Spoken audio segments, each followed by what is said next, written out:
हमारे साथ डॉक्टर साहिबा मौजूद थी और उन्होंने ये कहा कि हमारे पास बॉडीज़ होती हैं, पुलिस नहीं ले रही होती है, ईडी भी नहीं ले रहा होता है। ईडी की तरफ से फैसल ईदी साहब आए, उन्होंने कहा कि हमने तो बहुत बॉडीज़ ली हैं और ऐसा नहीं है कि हमने वहाँ पे कह दिया है कि हमारे पास जगह नहीं है दफनाने की।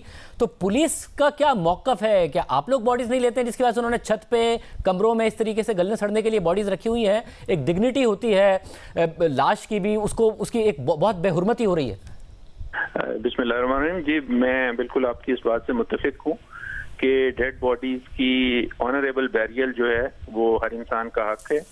और ये बेसिकली वो लावारिस लाशें हैं जिनको जो इंक्वेस्ट है, जो एक कानून की रिक्वायरमेंट है, उसके मुताबिक हम हॉस्पिटल में देते हैं। जहाँ पे टीचिंग हॉस्पिटल नहीं है वहाँ पे प्रोसीजर बहुत आसान है। पुलिस जो है वो फैसल ईदी साहब की ऑर्गेनाइजेशन के जरिए या मुकामी जो एनजीओज हैं उनके जरिए उनकी तदफीन कर लेती है। जहाँ पे टीचिंग हॉस्पिटल्स हैं वहाँ पे थोड़ा सा कॉम्प्लिकेटेड इशू हो जाता है, क्योंकि इन डेड बॉडीज को टीचिंग हॉस्पिटल्स डिफरेंट पर्पसेस के लिए इस्तेमाल करते हैं।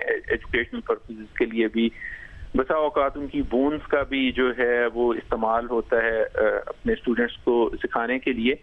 जो खत निश्तर हॉस्पिटल की इंतजामिया ने secretary specialised health care South Punjab को लिखा है, उसमें उन्होंने एतराफ़ किया है कि ये डेड बॉडीज जो हैं वो छत के कमरे पे इसलिए स्टोर की गई थी कि वहाँ पे जब ड्राई हो जाएंगी और उनमें से स्मेल आना बंद हो जाएगी तो उनकी बोन्स को जो है वो टीचिंग पर्पस के लिए इस्तेमाल किया जाएगा। लेकिन वहाँ के स्टाफ की जो नालायकी की वजह से या उनकी नेग्लिजेंस की वजह से वो ओपन पड़ी रही। सो ये जो इशू था ये मगर जो अस्पताल का ये मौक़िफ़ है कि पुलिस नहीं ले रही होती है बॉडीज़ को क्योंकि ये डिकम्पोज हालत में आती हैं। क्योंकि हमने मुख्तलिफ अस्पतालों में बात की जहाँ पर टीचिंग भी साथ होती है, तो उन्होंने कहा कि ऐसा नहीं होता है कि हड्डियाँ लेने के लिए हम लाशों को इस तरीके से छोड़ देते हैं। अगर वैसे डायसेक्शन वगैरह करनी हो तो वो कर ली जाती है, अगर हड्डियाँ चाहिए हो तो दफना दिया जाता है, कुछ अर्सा बाद हड्डियाँ निकाल ली जाती हैं। इस तरह बेहुरमती नहीं होती है कि खुला छोड़ा गया। वो पुलिस पर भी जिम्मेदारी डाल रहे हैं कि आप लोग नहीं ले रहे थे बॉडी, या फिर कि आप बॉडी ले लेते, फैसल ईदी से रब्ता कर लेते तो ये सूरत हाल ना होती। उनका मौक़िफ़ है।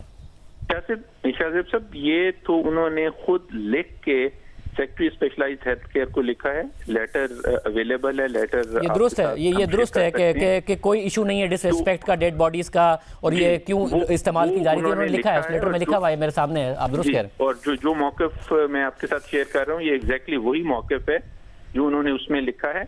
और वंस जब ये अपने तालीमी मकसद के लिए इस्तेमाल कर लेते हैं तो फिर इसकी बैरियल नेचुरली उनकी जिम्मेदारी है।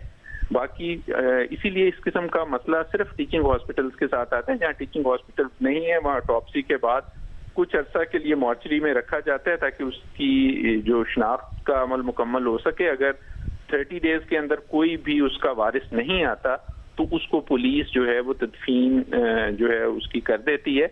लेकिन इस वाक़े के बाद हम नेचुरली इस सारे के सारे मामले को रिव्यू करेंगे, क्योंकि अगर टीचिंग हॉस्पिटल्स जो हैं वो लावारिस डेड बॉडीज लेते हैं और उसके बाद इस गैर जिम्मेदारी से उनको वो हैंडल करते हैं तो नेचुरली जो हमारी लीगल और मॉरल ऑब्लिगेशन है हम उसे पूरा करेंगे। And we will review the whole process कि ऐसे टीचिंग हॉस्पिटल्स जो गैर जिम्मेदार हैं उनको ये जो है उनके साथ ये अंडरस्टैंडिंग जो है उसको फॉलो करना चाहिए भी कि नहीं।